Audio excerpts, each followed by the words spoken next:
Not across from him. I paid for first class. I shouldn't have to sit next to, well, you know. This seat doesn't recline properly, and the lighting is too harsh. I need to switch. I've been a flight attendant for 12 years. 12 years of spilled coffee, nervous flyers, and people who think first class comes with a crown. But nothing, and I mean nothing, prepared me for Flight 182 from New York to San Francisco. My name is Sarah, and this is the story of the man who demanded a seat swap and the passenger he never should have snubbed. It started like any long-haul red-eye. The boarding process was chaotic, as usual.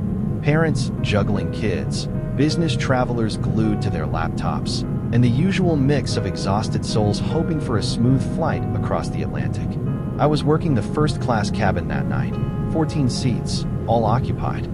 Mark and I had already handed out the warm towels, served champagne to those who wanted it, and finished the usual safety briefing that half the passengers ignored anyway.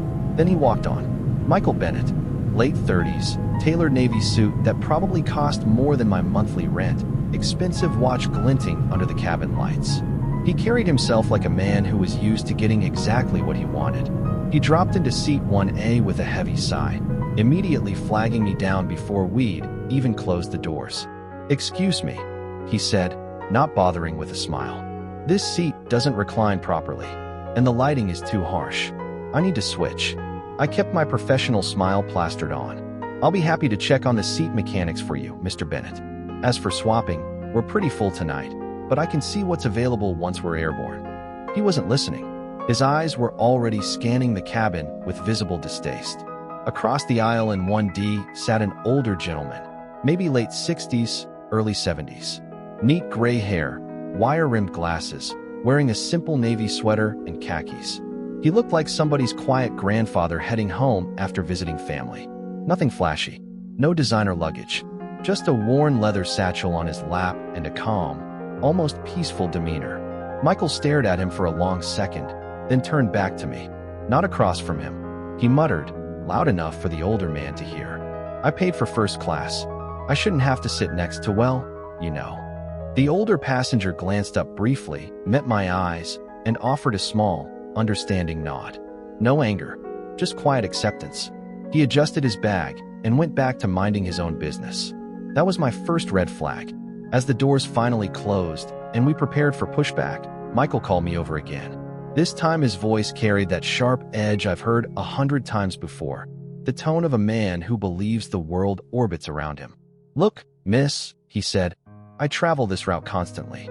I know what I'm entitled to. Find me another seat. I don't care if you have to move someone.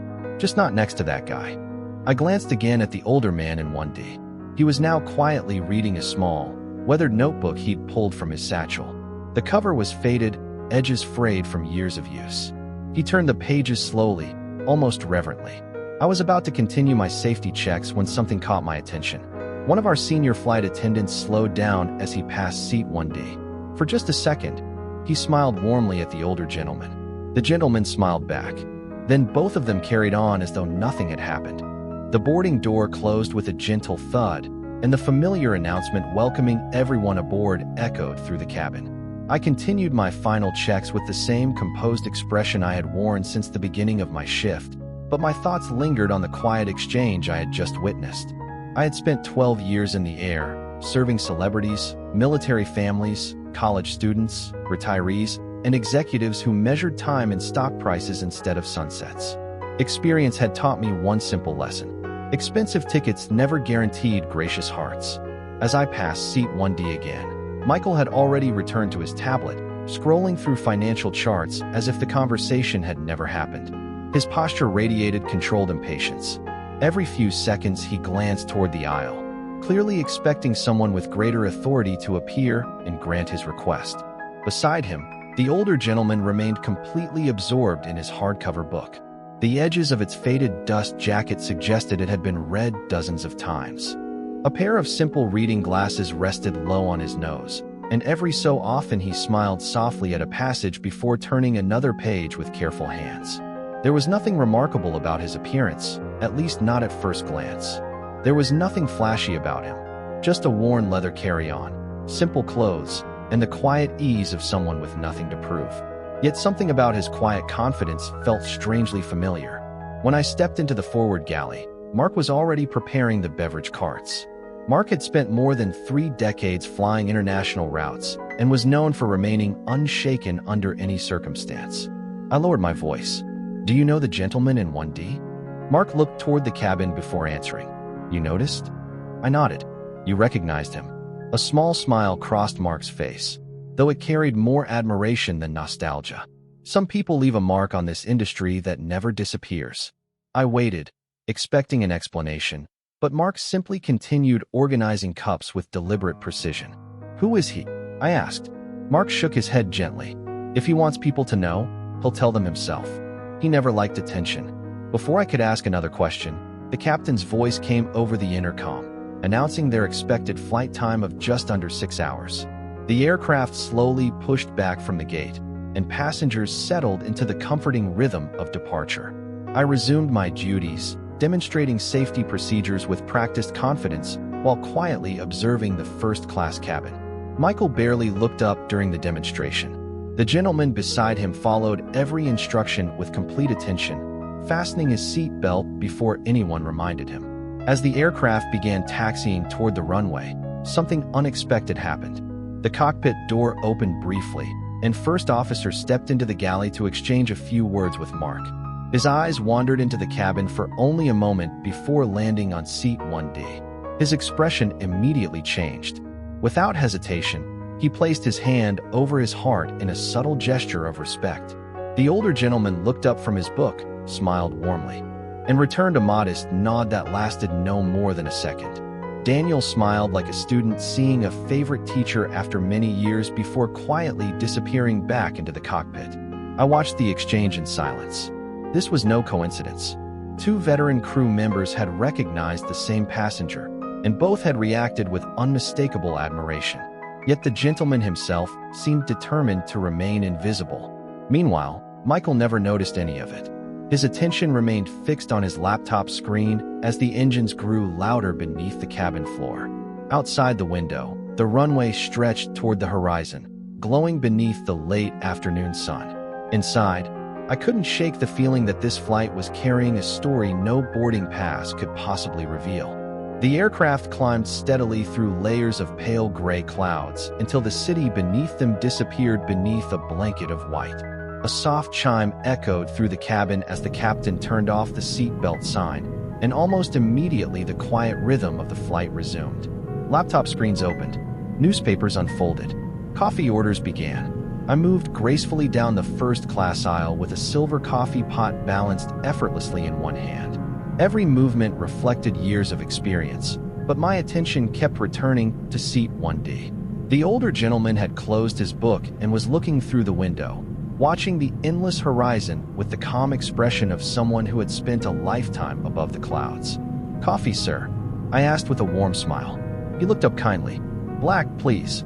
Just half a cup." His voice was gentle, steady, and carried the unmistakable confidence of someone who never needed to speak loudly to be heard. As I poured, I noticed a small leather notebook resting beside his book. Its corners were worn smooth with age, and embossed in faded gold letters were only 2 initials. H.C. Before I could wonder what they meant, he smiled. "Thank you, Sarah." I paused for a fraction of a second. "You know my name?" He nodded toward the small name tag pinned neatly to my uniform. A good traveler always knows the names of the people taking care of him. I smiled back. It was such a simple gesture, yet surprisingly rare. During thousands of flights, many passengers had treated flight attendants as part of the aircraft itself, present but somehow invisible. This man had noticed me before asking for anything at all. A few moments later, I reached Michael's seat. "Would you care for something to drink, Mr. Bennett?" Without looking away from his laptop, he answered, "Sparkling water." "Cool." I placed the glass on his tray table. Michael finally glanced toward the older gentleman, who quietly thanked me once again before taking a careful sip of coffee. Michael's expression tightened ever so slightly. "Interesting," he muttered. I tilted my head. "I'm sorry. He seems to know everyone on this airline." I answered honestly. "Some of our crew appear to recognize him." Michael gave a brief, skeptical laugh. "Well, I certainly don't." I simply smiled politely and continued serving the remaining passengers. A few minutes later, I returned to the galley where Mark was arranging lunch service. He thanked me by name, I said quietly. Mark nodded as though he had expected nothing less. That's exactly who he is.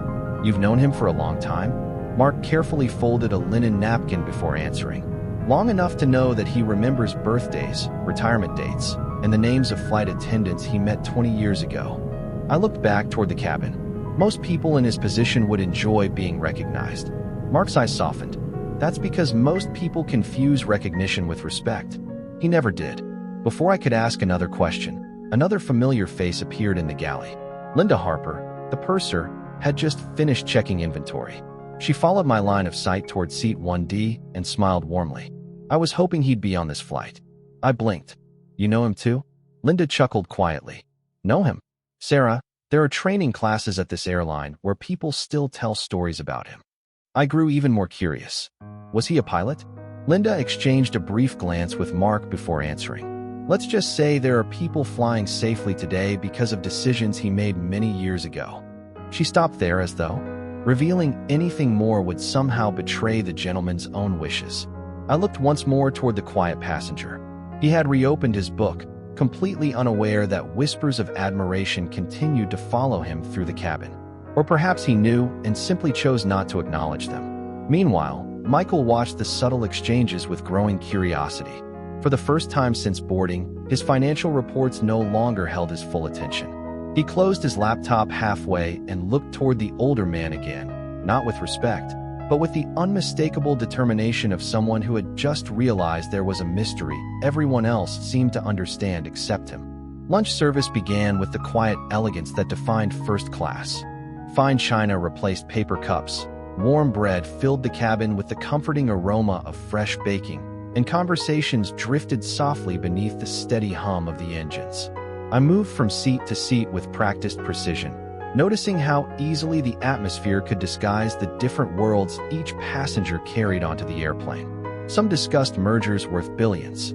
Others celebrated anniversaries. One elderly couple held hands without speaking at all.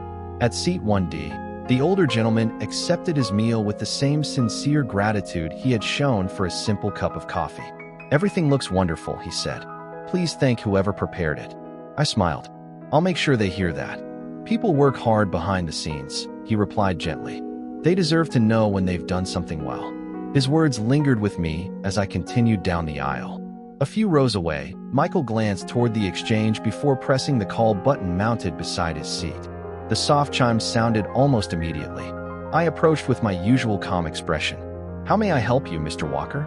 Michael folded his arms. I'd still like to discuss my seating situation. I remained composed. I'm sorry, sir. My answer hasn't changed. You're telling me there isn't a single solution? Not one that would be fair to every passenger. Michael lowered his voice, careful not to disturb those nearby. You're protecting his feelings over my comfort. I met his eyes without hesitation. I'm treating both of you with the same respect. Michael gave a restrained smile that carried little warmth. You know who I am, don't you? Yes, sir. Then you also know I fly frequently. We're grateful for your business. Then perhaps you understand the value of taking care of loyal customers. I answered with the same measured tone. We do that by applying the same standards to everyone on board. For a brief moment, neither of them spoke. Around them, silverware clinked softly against porcelain plates while the rest of the cabin continued almost unaware of the quiet standoff unfolding in seat 1D. Michael finally leaned back. Interesting philosophy. I offered a polite nod before continuing my service. As I reached the galley, Mark quietly looked at me. Everything all right? I exhaled slowly. He's determined to make this about status. Mark smiled knowingly, and that's exactly why he'll never understand the gentleman beside him until he's ready to. Before I could respond, the older passenger carefully stood from his seat and walked toward the forward lavatory. His movements were steady, unhurried, and remarkably graceful for someone his age. As he passed through the galley, every member of the crew instinctively greeted him with warm smiles. Good afternoon, sir, Linda said naturally. It's wonderful seeing you again. Likewise, Linda, he replied. I hope your daughter's first semester is going well. Linda's eyes widened with genuine surprise before she laughed softly. You remembered? Of course I did. He smiled kindly before continuing down the aisle. I watched the exchange with growing amazement. Months had passed since Linda last mentioned her daughter even to fellow crew members. Yet somehow this quiet passenger remembered details that many close friends would have forgotten. Michael noticed it too. He watched as flight attendants, pilots passing briefly through the cabin, and even an off-duty crew member traveling home all acknowledged the older gentleman with effortless warmth. None of them appeared impressed by fame. None behaved as though greeting a celebrity. Instead, they welcomed him the way people greet someone who had quietly changed their lives years ago. Michael slowly closed his meal tray without taking another bite. For the first time since boarding, curiosity began replacing certainty, and somewhere beneath his polished confidence, a single uncomfortable question quietly began to form. Who exactly was the man he had been so eager to avoid? The cabin lights dimmed slightly as the aircraft settled into its cruising altitude above an endless sea of clouds, and for a while the flight returned to the peaceful rhythm travelers hoped for when they paid for comfort. Soft conversations resumed. Glasses clinked quietly. The engines produced the steady, reassuring sound that eventually became background music to everyone on board. I collected finished lunch trays one by one until I reached seat 1D. The older gentleman had already stacked his dishes neatly, folded his linen napkin, and placed his utensils carefully on the tray. "Thank you," I said as I lifted it away. He smiled warmly. "My father used to say that making someone else's job a little easier costs nothing." I found myself smiling back. He sounds like he gave good advice. He certainly tried. Before I could continue, the public address system chimed unexpectedly. "Ladies and gentlemen," the captain's calm voice filled the cabin. "We'll be experiencing a brief period of light turbulence ahead. Nothing unusual. Please return to your seats and fasten your seat belts." I acknowledged the announcement and began walking through the cabin, checking that everyone was secured. Most passengers responded immediately. Michael barely looked up before clicking his belt into place. The older gentleman had already fastened his before the announcement had even finished. "Always prepared," he joked softly as I passed. I laughed quietly. "You make my job very easy." "That's the goal." A few minutes later, the aircraft encountered a gentle series of bumps. Nothing alarming, just enough to remind everyone they were crossing 37,000 feet of open sky. I and the crew remained seated in the galley according to procedure until the ride smoothed out again. During the short wait, I glanced toward the cabin and noticed something unusual. The older gentleman had reached into the leather notebook I had seen earlier. A small photograph slipped partially from between its pages before he carefully tucked it back inside. It showed several smiling crew members standing beside an airplane from decades earlier. Their uniforms looked different from today's, and every face reflected genuine pride. Before I could see more, the notebook closed. Once the captain confirmed normal service could resume, I stepped back into the aisle. As I approached seat 1D, Michael spoke first. "May I ask you something?" "Of course." He nodded subtly toward the gentleman beside him. "Everyone seems to know him. Pilots, flight attendants, even your purser." I answered carefully. "Many people recognize him." "From what?" I hesitated. "I'm honestly not sure." Michael studied my expression, apparently realizing I was telling the truth. "That's surprising." "Why?" "Because usually someone important makes sure everyone knows they're important." Before I could respond, the older gentleman looked up from his notebook and smiled with quiet amusement, as though he had unintentionally overheard just enough to understand the conversation. "Young man," he said gently, turning toward Michael for the first time since boarding, "the nicest thing about getting older is realizing that not everyone needs to know your story." Michael seemed caught off guard. "I didn't mean to offend you." The gentleman shook his head kindly. "Curiosity isn't offensive. It's how we choose to act after curiosity that matters." His voice carried no resentment, no sarcasm, only calm sincerity. Michael gave a polite nod, but offered no reply. I noticed something I had not seen before. The confidence that usually filled Michael's posture had softened ever so slightly.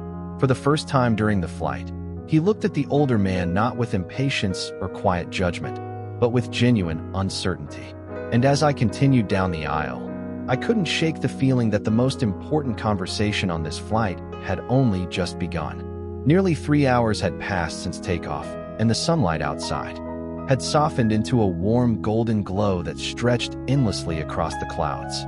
Most passengers had settled into quiet routines. Some watched movies behind noise-canceling headphones. Others slept beneath light blankets. A few continued working, determined to make every minute productive, even at 37,000 feet. I walked through the first-class cabin carrying a tray of freshly baked chocolate chip cookies, their familiar aroma drawing gentle smiles from several passengers. When I reached seat 1D, I offered the tray first to the older gentleman. "Fresh from the galley," I said. "They're one of our most popular treats." He laughed softly. "Then I'd better have one before they disappear." Michael declined with a polite shake of his head, his attention still divided between his laptop and the quiet man beside him. Yet every few minutes, I noticed him stealing another glance. It was no longer the look of someone annoyed by a stranger. It was the expression of someone trying to solve a puzzle that refused to fit together. As I continued collecting empty cups, a young boy from row 5 wandered toward the front of the cabin with his mother following only a few steps behind. The child couldn't have been older than 7. He looked fascinated by the endless clouds outside every window. "I'm sorry," his mother whispered as she caught up with him. "He gets curious." The older gentleman smiled warmly. "Curiosity is a wonderful habit." The boy noticed the faded leather notebook resting beside him. "Is that your journal?" he asked with complete innocence. His mother immediately looked embarrassed. "Leon, that's not polite." But the gentleman simply chuckled. "It's quite all right." He opened the notebook carefully and removed the small photograph I had noticed earlier. "Would you like to see something?" The boy nodded eagerly. Inside the photo, a much younger version of the gentleman stood beside a large passenger jet surrounded by smiling pilots, mechanics, and flight attendants. Everyone's arms rested comfortably around one another's shoulders. No one appeared more important than anyone else. "Were you a pilot?" Leon asked. The gentleman smiled. "For many years." "Did you fly big airplanes?" "Some very big ones." Leon's eyes widened. "Cool." The gentleman pointed toward the smiling crew in the picture. "Do you know who the most important people in this photo are?" Leon studied it carefully. "The captains?" "No." "The pilots?" "No." The boy looked confused. "Then who?" The gentleman smiled gently. "Every single person standing there. Airplanes don't fly because one person is talented. They fly because hundreds of people trust one another enough to do their jobs well." Leon thought about that for a long moment before nodding seriously. "That makes sense." His mother thanked the gentleman before leading her son back to their seats. I had paused only briefly to watch the exchange, but I wasn't the only one listening. Michael had heard every word. He slowly closed his laptop completely for the first time since boarding. "You really were a pilot," he said quietly. The gentleman nodded. "A long time ago." "Commercial?" Another gentle smile appeared, long enough that the uniforms looked quite different. Michael leaned back thoughtfully. "You make it sound like it wasn't important." The older man looked out the window at the glowing horizon before answering. "The work mattered. The title never did." Those simple words lingered in the silence between them. I continued serving the cabin, but even from several rows away, I could sense something changing. Michael was no longer trying to escape the seat beside the quiet stranger.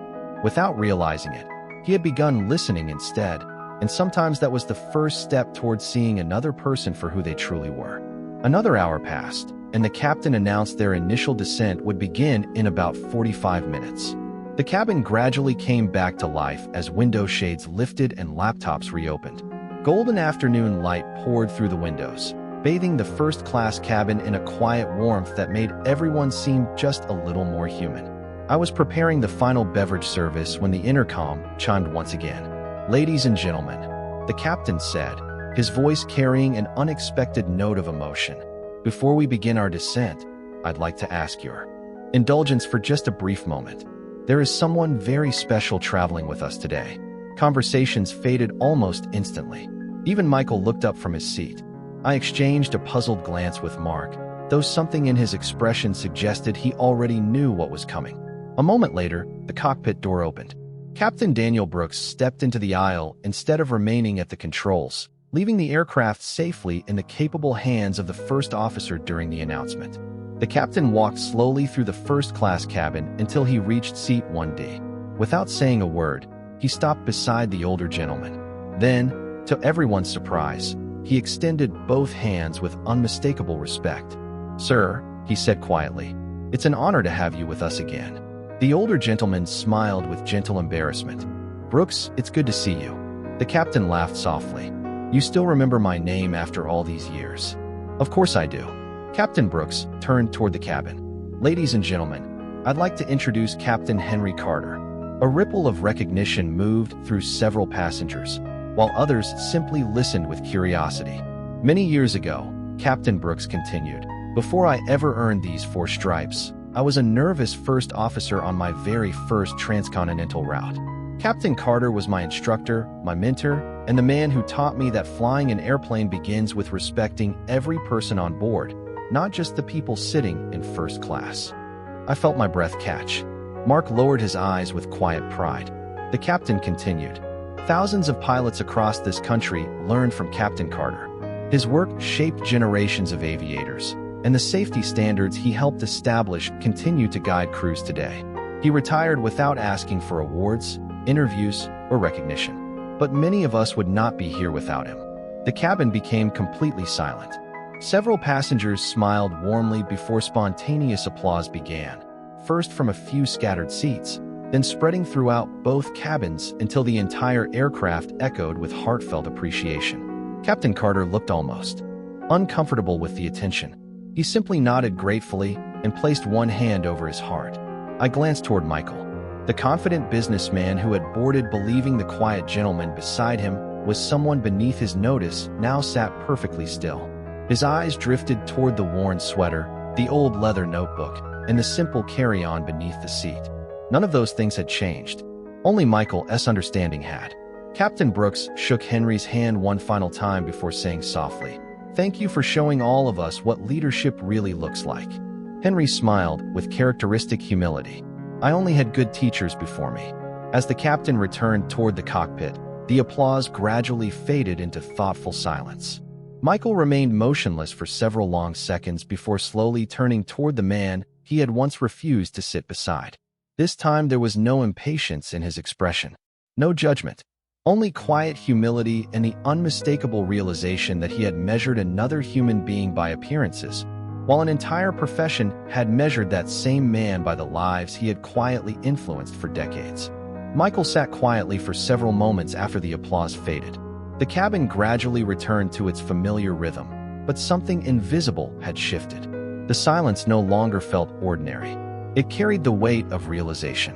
He looked toward Captain Henry Carter again, searching for some trace of pride after the captain's heartfelt introduction. Instead, Henry simply picked up his book, adjusted his reading glasses, and continued reading exactly where he had left off. There was no dramatic smile, no attempt to acknowledge the admiration surrounding him. It was as though recognition had never been the destination. I resumed collecting cups while giving both men the space they deserved. As I passed their row, Michael spoke softly enough that only I could hear. "Miss Collins," I stopped. "Yes, Mr. Walker." He hesitated before continuing. "Earlier, you were right." I answered with the same calm professionalism I had shown throughout the flight. "About what?" Michael glanced toward Henry before lowering his voice. "Even further, about treating everyone the same." I offered a small, understanding smile but said nothing.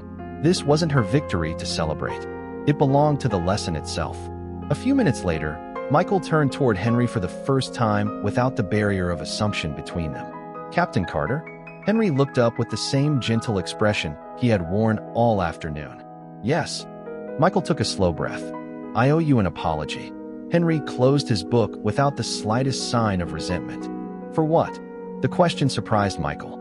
"For judging you before I knew anything about you." Henry smiled kindly. "You weren't the first person to make a quick assumption, and you probably won't be the last." Michael shook his head. "That doesn't excuse it." He paused before continuing.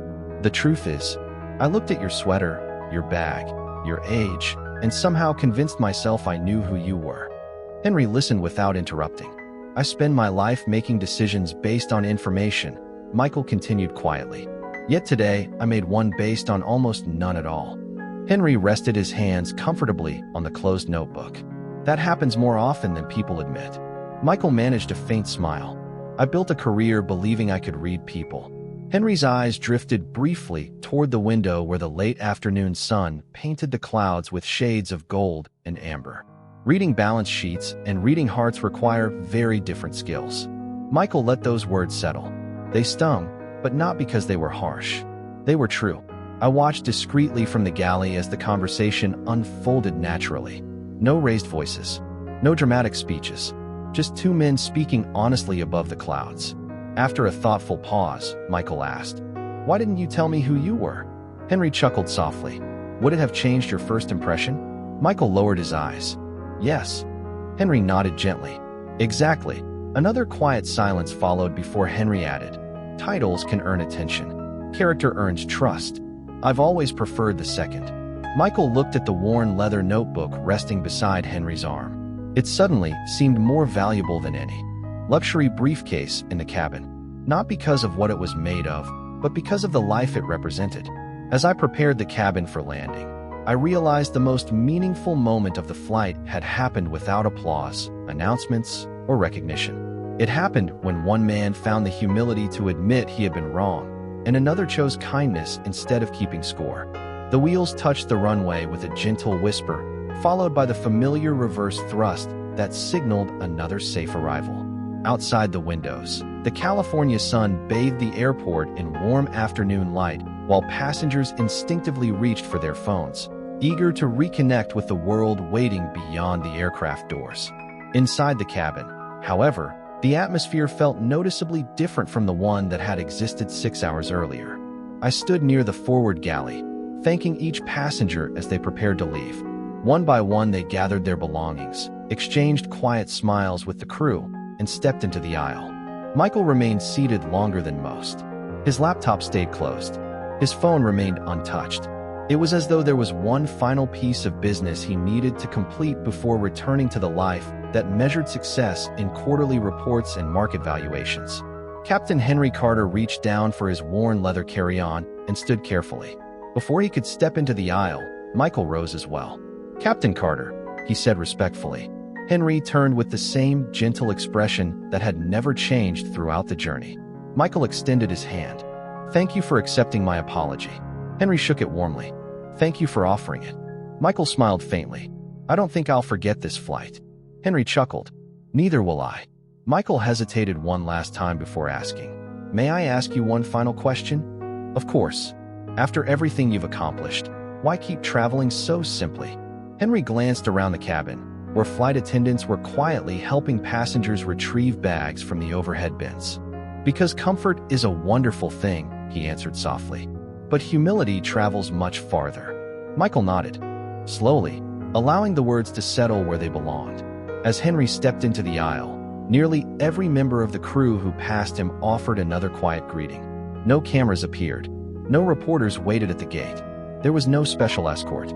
The man who had influenced generations of pilots simply walked off the airplane carrying the same old leather bag he had boarded with. I watched him disappear into the terminal crowd until he became impossible to distinguish from everyone else. Somehow that seemed perfectly fitting. A few moments later, Michael approached me before leaving. "Miss Collins, yes, Mr. Walker?" He smiled with genuine sincerity, something I had not seen when the flight began. "Thank you." I looked slightly surprised. "For what?" "For refusing my request." I laughed softly. "Most people don't thank us for that." "Maybe they should." He paused before adding, "You weren't protecting a seat assignment.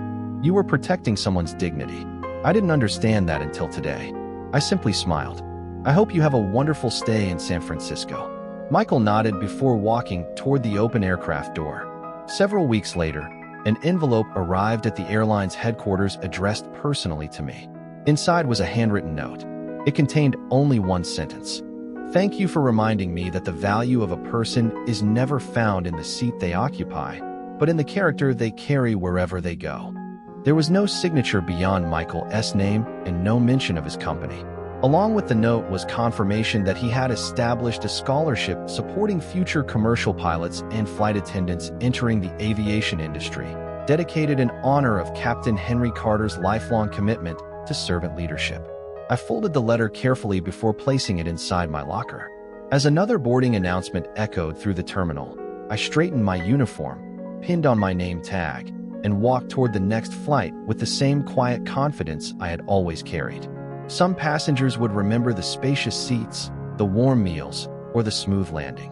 But a few would remember something far more lasting. The greatest journeys do not always change our destination. Sometimes, They simply change the way we see the people sitting beside us.